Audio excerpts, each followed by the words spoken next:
other than him. Mai unto me, Arpita offered. Asesha, all, Kriya, actions, Artha, wealth, Atma, life, soul, Nirantara, without cessation, Mai unto me, Arpita offered, Atmana, was mine, Pumsa, than a person, Mai unto me, Sanyasta, dedicated, Karmana, whose activities, No, not, Pashyami, I see, Param, greater, Bhutam, living entity, Akarto, without proprietorship, Sama, same, Darshanat, whose vision. Translation. Therefore, I do not find a greater person than he who has no interest outside of mine and who therefore engages and dedicates all his activities and all his life, everything, unto me without cessation. Purport. In this word, Samadarshana means that he no longer has any separate interest. The devotee's interest and the Supreme Personality's Godhead's interest are one. For example, Lord Chaitanya, in the role of a devotee, also preached the same philosophy. He preached that Krishna is the worshipful Lord, the Supreme Personality of Godhead, and that the interest of his pure devotees is the same as his own. Some Mayavadi philosophers, due to a poor fund of knowledge, define the word Samadarshana to mean that a devotee should see himself as one with the Supreme Personality of Godhead. This is foolishness. When one thinks himself one with the Supreme Personality of Godhead, there is no question of serving him. When there is service, there must be a master. Three things must be present for there to be service: the master, the servant, and the service. Here it is clearly stated that he who has dedicated his life, all his activities, his mind and his soul, everything, for the satisfaction of the Supreme Lord, is considered to be the greatest person. The word akurta means without any sense of proprietorship. Everyone wants to act as the proprietor of his actions so that he can enjoy the result. A devotee, however, has no such desire. He acts because the Supreme Personality of Godhead wants him to act in a particular way. He has no personal motive. When Lord Chaitanya preached Krishna consciousness, it was not with the purpose that people would call him Krishna, the Supreme Personality of Godhead. Rather, he preached that Krishna is the Supreme Personality of Godhead and should be worshipped as such. A devotee who is a most confidential servant of the Lord never does anything for his personal account, but does everything for the satisfaction of the Supreme Lord. Therefore, it is clearly stated, Mai Sanyasata Karmana. The devotee works, but he works for the Supreme. It is also stated, Mai Arpitatmanaha. He gives his mind unto me. These are the qualifications of a devotee who, according to this verse, is accepted as the highest of all human beings. Hare Krishna.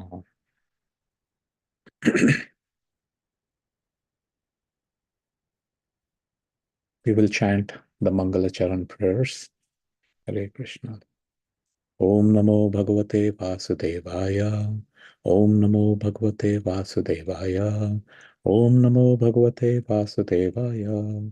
Narayanam Namaskritya Naram Chaivam Narottamam Devim Saraswatam Vyasam Tato Jayamudirate Nashtaprayashu Patreshu Nityam Bhagavata Sevaya Bhagavati Uttama Shloke Bhaktir Bhavati Naishtaki. Om Ajnantimirandasya Jnananjana-shalakaya Chakshurunmilitam Yena Tasmai Shri Guruve Namaha. Shri Chaitanya Manobhishtam Sthapitam Yen Bhutale Swayam Rupa Kadamayam Tadati Swapadantikam Vandeham Shri Guru Shri Yuta Padakamalam Shri Gurun Vaishnavanscha श्रीरूपं साग्रजातां सहगण रघुनाथान्वितं तं सजीवं साद्वैतं सावधूतं परिजनसहितं कृष्णचैतन्यदेवं श्रीराधा कृष्णपादान् सहगणा ललिता श्रीविशाखान्वितं च हे कृष्ण करुणा सिन्धु दीनबन्धु जगत्पते गोपेश गोपिकान्त राधकान्त नमोऽस्तुते तप्तकाञ्चन गौरङ्गी राधे वृन्दावनेश्वरी कृष्णभानुसुते देवी प्रणमामि हरिप्रिये वञ्चकल्पातरुभ्यश्च कृपा सिन्धुभ्य एव च पतितानां पावनेभ्यो वैष्णवेभ्यो नमो नमः नमो विष्णुपदाय कृष्णपृष्ठाय भूतले श्रीमते भक्तिवेदान्त स्वामिन् इति नामिने नमस्ते सारस्वते देवे गौरवाणी प्रचारिणे निर्विशेष शून्यवादी पाश्चात्य देशतारिणे जय श्री कृष्ण चैतन्य प्रभु नित्यानंद श्री अद्वैता गदाधार श्रीवासादि गौर भक्त वृंद हरे Krishna Krishna Krishna Hare Hare Hare Rama Ram Ram Hare Hare Hare Krishna Krishna Krishna Hare Hare Hare Ram Ram Ram Hare Hare Hare Krishna Krishna Krishna Hare Hare Hare Ram Ram Hare Hare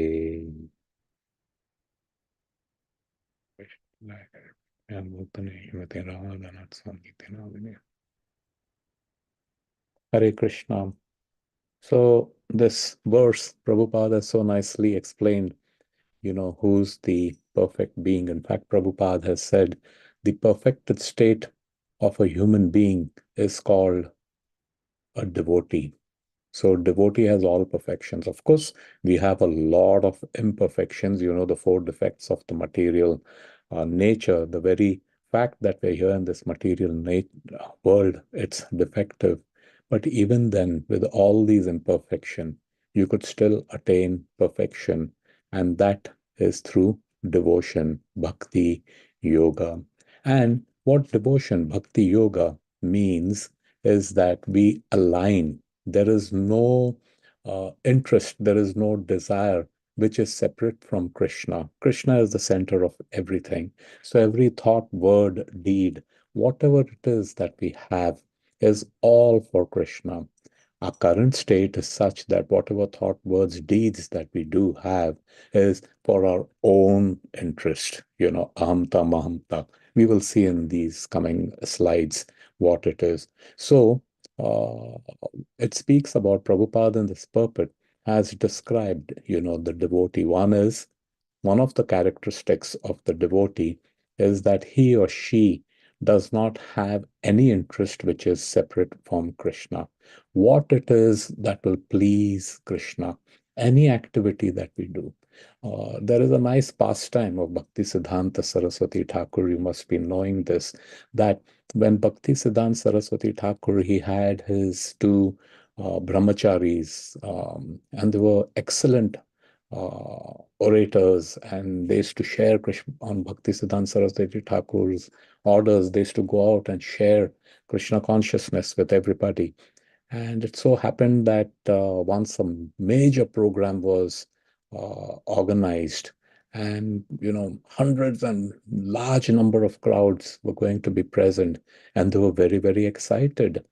And when the day came and these two brahmacharis went to that particular event, they found that not even a handful of visitors or people who had come to listen to Krishna Katha were there.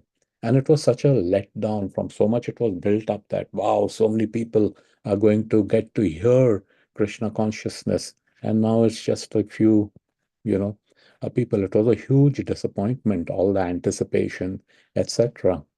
And they came back, very dejected. And Thakur Maharaj asked them, so how did it go?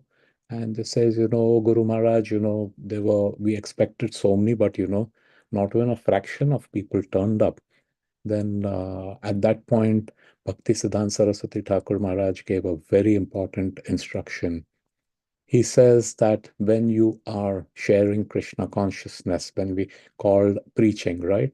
When we are discussing Krishna Katha, when we are sharing Krishna consciousness, whatever be the medium, through prasadam, through kirtan, whatever be that case, it is first primarily for the pleasure of Krishna.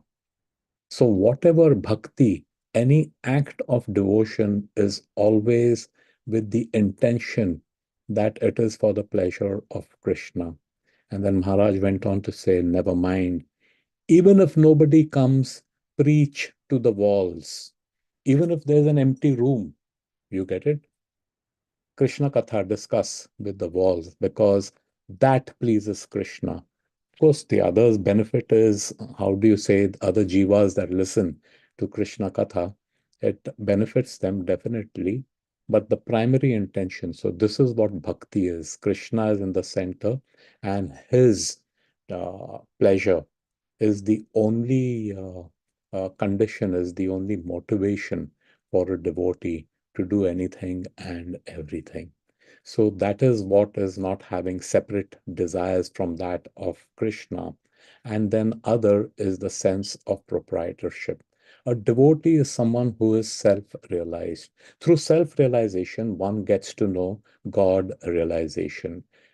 Until and unless we don't know who we are, how are we going to be serving and worshiping Krishna? We need to know who we are. And when we have this knowledge, Prabhupada's books, if you get the time, if you've read it, reread it, The Science of Self-Realization. Prabhupada's book in Science of Self-Realization, it very nicely explains who you are. And when we understand who we are, then we can see that, yes, we are part and parcel, and the part is meant to serve. And whatever is there, there are just two things. It is Krishna and Krishna's. Krishna is the supreme proprietor. Dhanurdhar Maharaj has said, Krishna, he has nothing to do. He has no work. Like you and I have to get up in the morning. Now we'll be going to office, doing work, this, that, whatever ashram, whatever uh, uh, age or whatever. Everyone has to do work, right?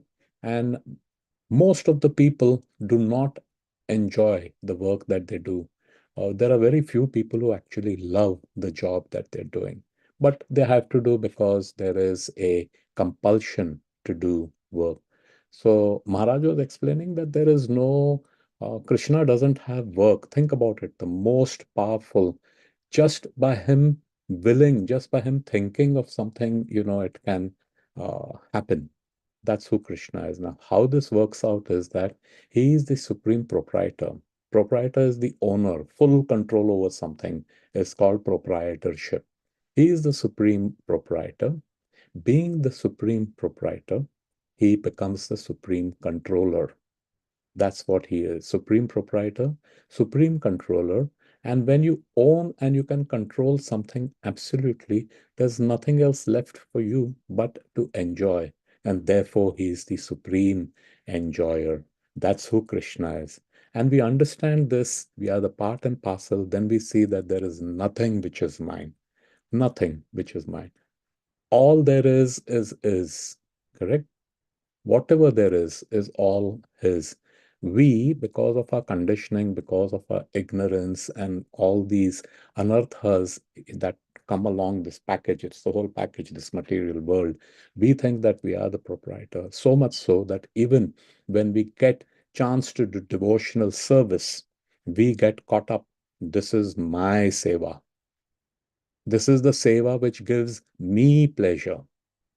I like whatever it may be. I like doing kirtan. I like doing deity worship. I like to dress up the deities. I like to give class, whatever it may be. It is my service.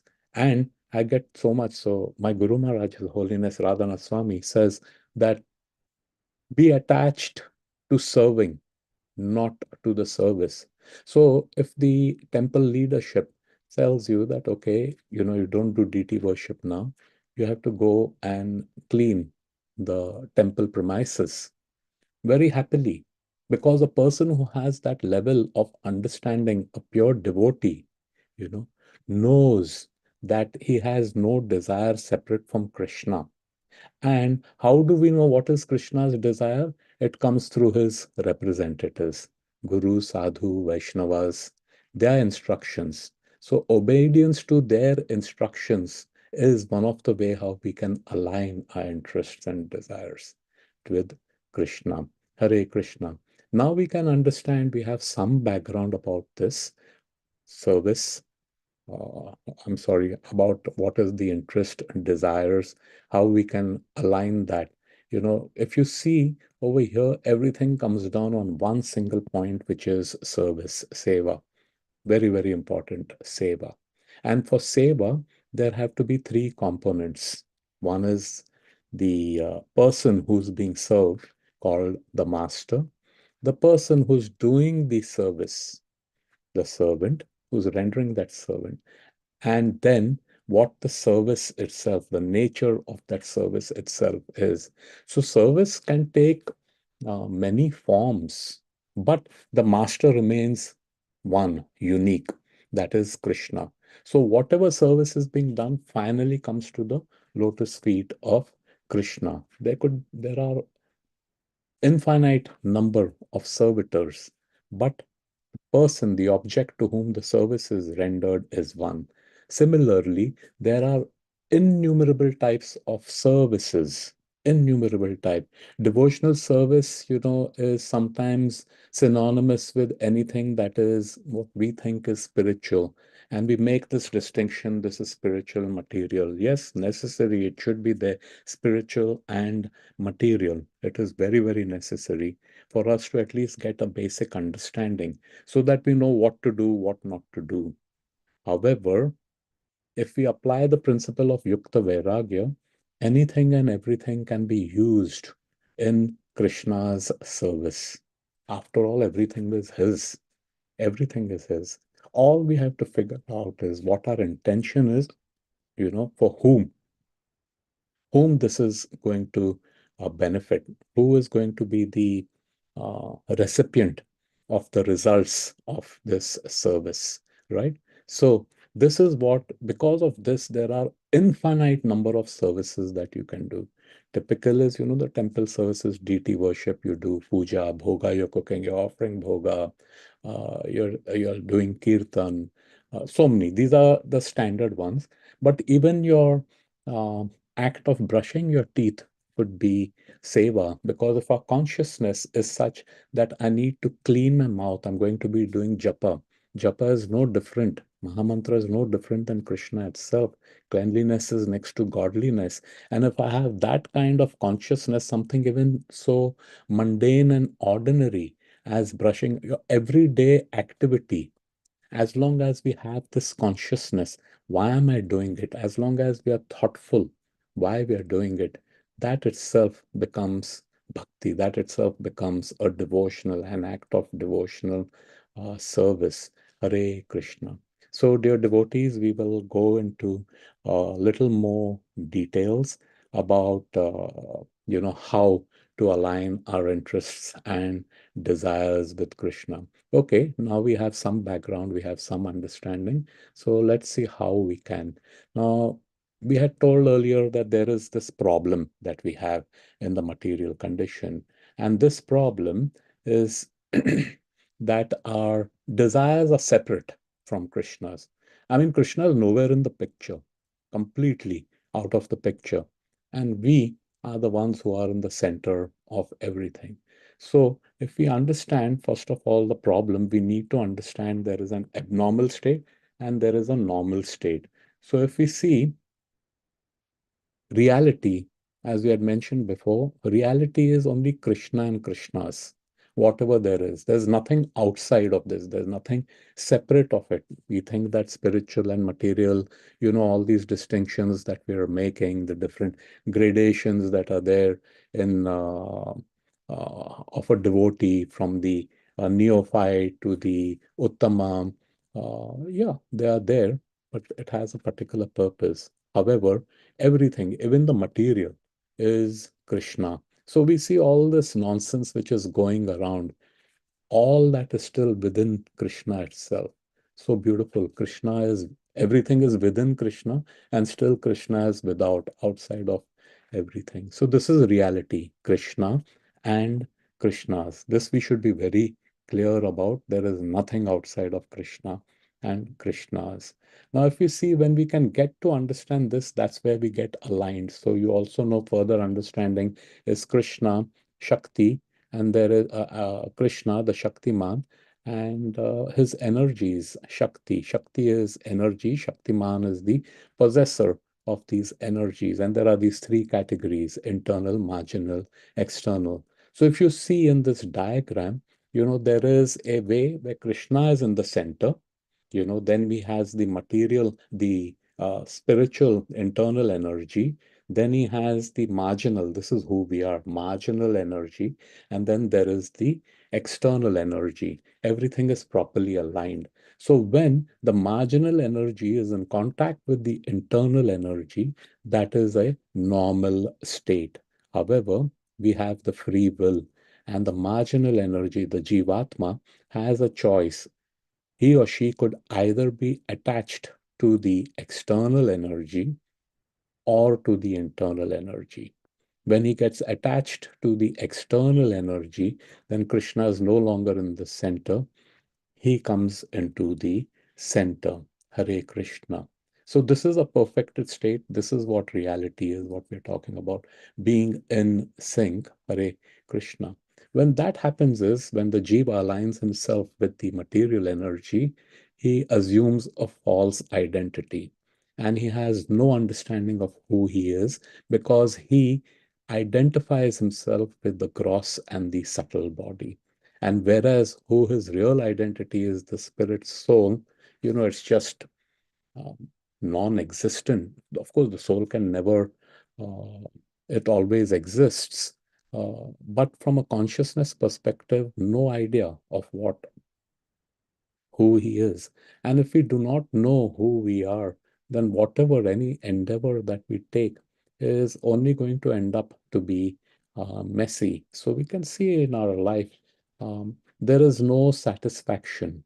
There is so much of clash, so much of strife, which is there. For the fundamental reason is we have no identity. We don't know who we are.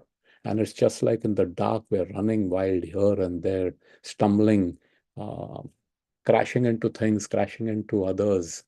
But that's because there is no knowledge of who we are. So that's misalignment which happens. And here we can see that everything goes out of sync. That false identity, I am the body. Yeah. And I am the body means I, me, myself, mine. The Sanskrit for that is ahamta and mamata. Ahamta, I. That pedestal of arrogance in which our false ego stands high on ahamta, and then mamata. With I comes mine, everything, that sense of proprietorship, mine.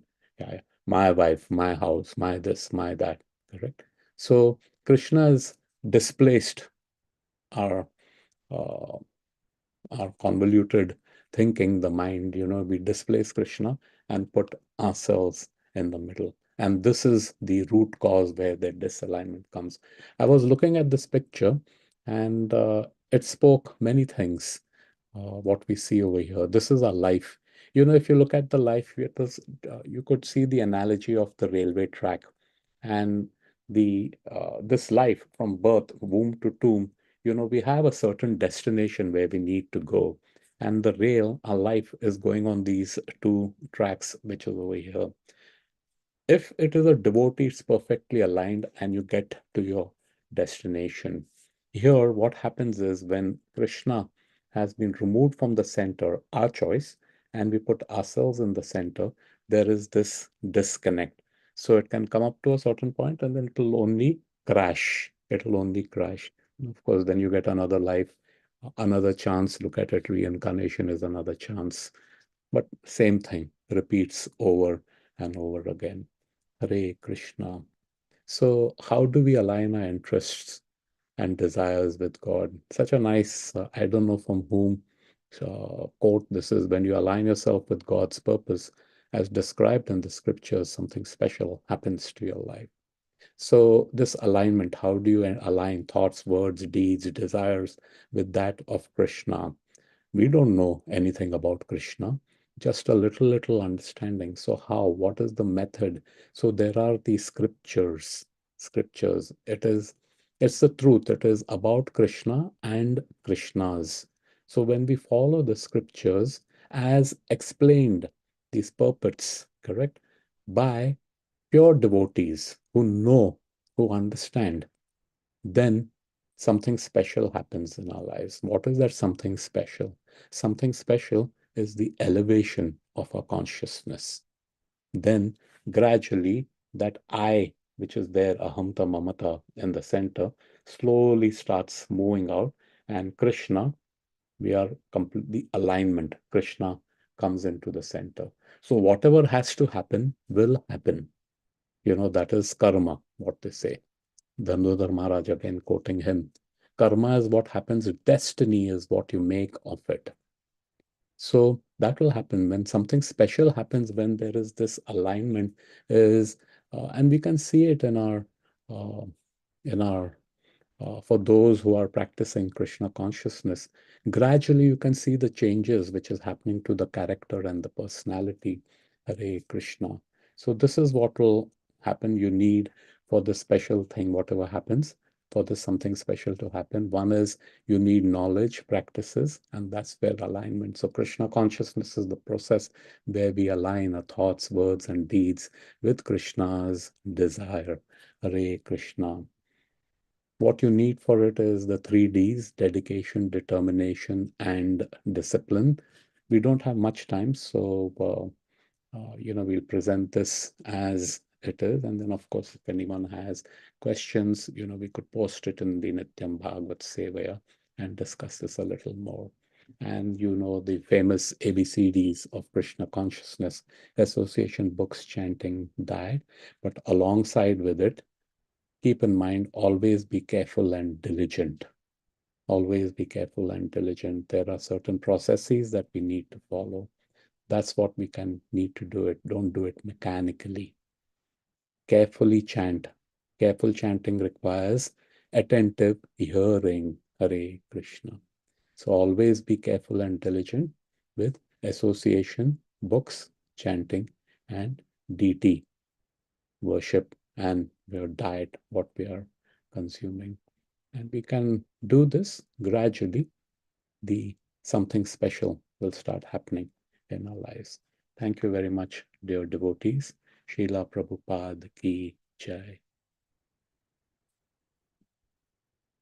Hare Krishna. Over to you, Madhubati Prabhu. Thank you, Amritananda Prabhu. We'd like to wish everybody a safe and Krishna conscious day ahead.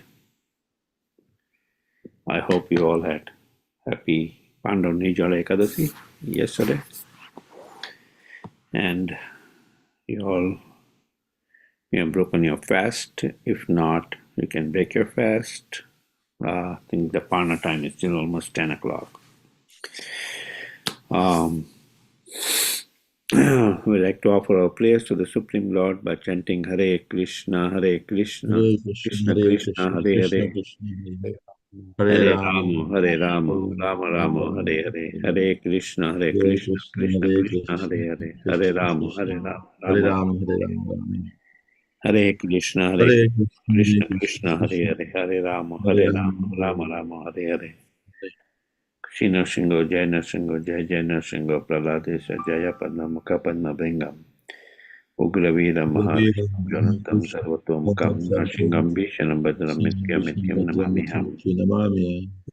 Nrsimha Bhagwan ki jai, Maharaj ki jai.